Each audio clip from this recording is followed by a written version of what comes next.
relation of structure and function of tissues. Okay, how the tissues are working we are going to see. So the structural organisms, we know cells make the tissues make the organs, and organ systems. Okay, so happened over a long period of time. There were single cellular forms in the beginning.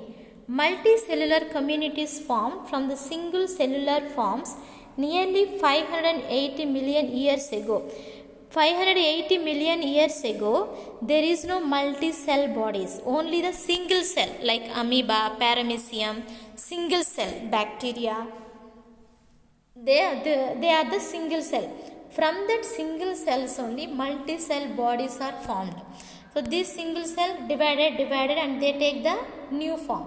And again that cells are divided and taking the another new form. So they change their body parts according to the environment. Okay, so the structures and functions of the cells also changed in this process. For examples, camels can survive in the desert, but we human beings, if you go to the desert, can we survive? No, we cannot live in the desert one day also. Okay, according to that, body will make the new organs, new tissues according to the surroundings, according to the weather, according to the climate, according to the environment. Okay, that is why all people cannot live everywhere. So now here this place we have the more cold. According to that, our body will make the new organs, new tissues. Some plants are in the water, some plants are in the land.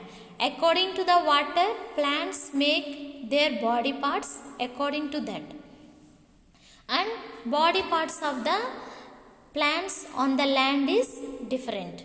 Okay, so like that. So that is why new forms of organisms we can find. So if you think how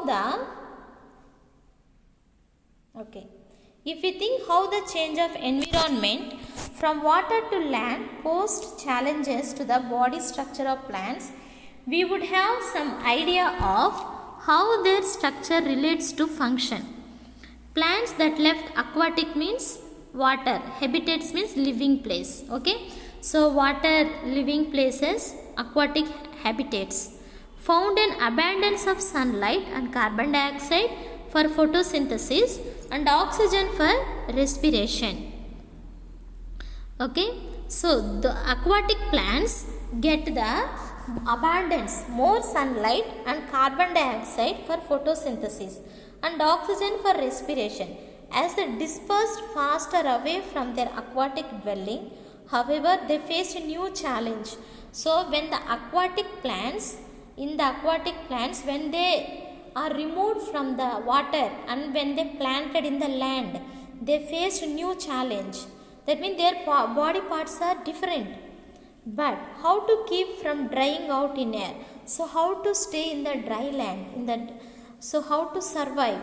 When we observe the internal structure of root, stem and leaves of the land and water plants, we see that a network of long tubes from root to leaves are present in the land plants, ending in the stomata that open and close in ways that help to conserve water.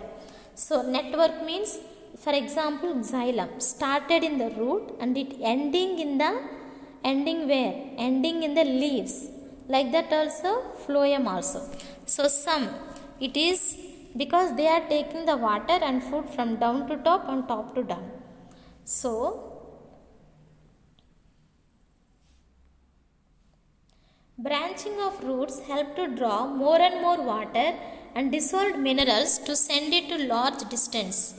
Tube-like structures formed carrying substances over large distances have seen this in activity. Okay, so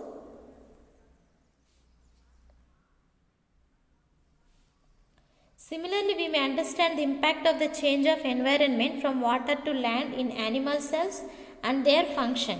Okay, so in animals also, when the environment is changing, nowadays our place is very hot.